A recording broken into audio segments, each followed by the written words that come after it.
Hagamos un breve repaso sobre las últimas lecciones que estudiamos. En Filipino, hemos aprendido que si, sina, ang y ang mga son marcadores que indican el sujeto o el tema de la oración. Una vez más, el artículo si marca un nombre propio en singular y se usa antes de un nombre específico cuando es solo una persona. Por ejemplo, si Juan ay mabait. Si Juan ay mabait. Si Maria ay nag-aaral sa eskwelahan. Si Maria ay nag-aaral sa eskwelahan. Si Pedro ang bagong guro. Si Pedro ang bagong guro. El artículo sina marca nombres propios en plural y se usa antes de dos o más nombres propios. Por ejemplo, sina Juan at Maria ay magkaibigan. Sina Juan at Maria ay magkaibigan. Sina Ana, Pedro at Luis ay naglalaro. Sina Ana, Pedro at Luis ay naglalaro. Sina Carlos at Miguel ay magkapatid. Sina Carlos at Miguel ay magkapatid. El artículo ang marca un sustantivo común en singular y se usa para indicar un objeto, lugar o concepto en singular. Por ejemplo, ang aso ay tumatakbo. Ang aso ay tumatakbo. Ang bahay ay malaki. Ang bahay ay malaki. Ang pagkain ay masarap. Ang pagkain ay masarap. Y por último, ang mga marca un sustantivo común en plural y se usa para indicar objetos, lugares o conceptos en plural. Por ejemplo, ang mga aso ay tumatakbo. Ang mga aso ay tumatakbo.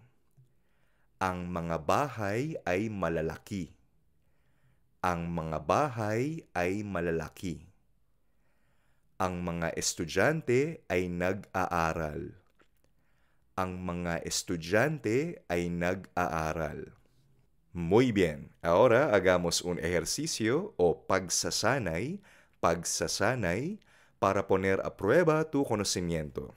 Y solo completa las siguientes oraciones con si, sina, ang o ang mga. Pausa el video para darte tiempo de responder. ¿Listo?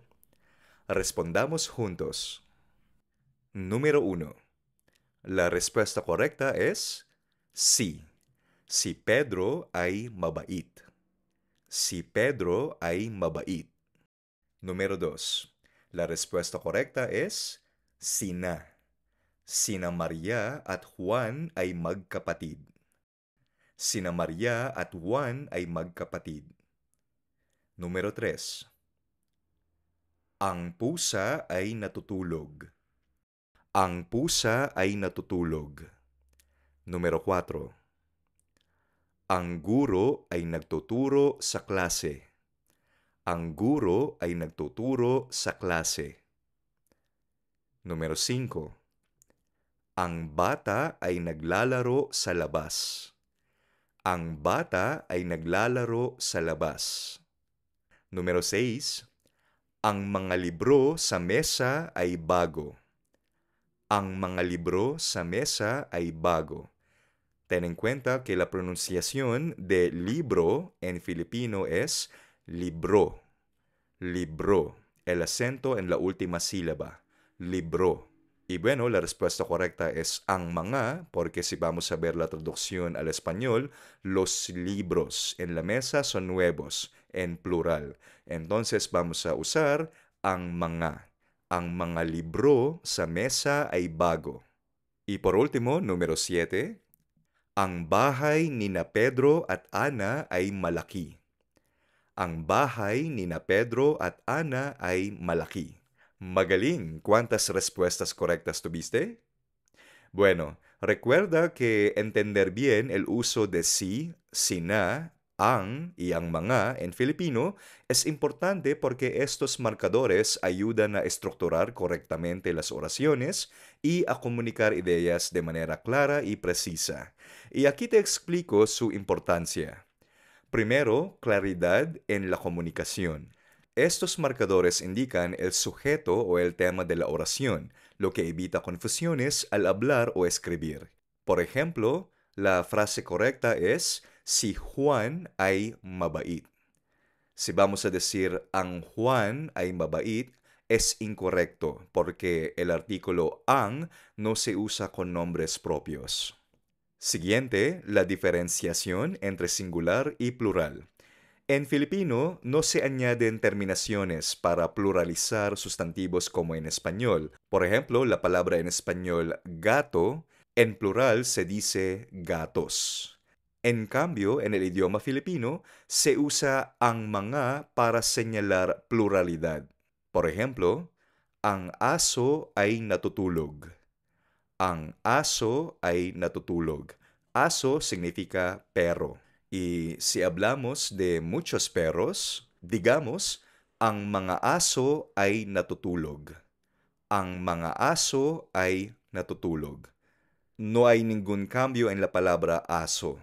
Solamente cambiamos ang a ang mga para pluralizar los sustantivos. Y también otra importancia del uso de estos artículos o marcadores es la gramática correcta en la construcción de oraciones. Si usas esos marcadores de forma incorrecta, podrías crear oraciones gramaticalmente erróneas o poco comprensibles. Por ejemplo, sina María at Juan ay magkapatid. Y es incorrecto decir si María at Juan ay magkapatid porque si solo es para una persona y hablamos de dos personas, María y Juan. Entonces deberíamos usar el artículo sina. Y por último, esto facilita el aprendizaje del idioma filipino. Para quienes están aprendiendo filipino, comprender bien estos marcadores ayuda a construir frases más naturales y a mejorar la fluidez al hablar. Y bueno, en resumen, conocer bien si, sina, ang y ang mga te permite hablar y escribir filipino con mayor precisión, asegurando que tu mensaje se entienda correctamente.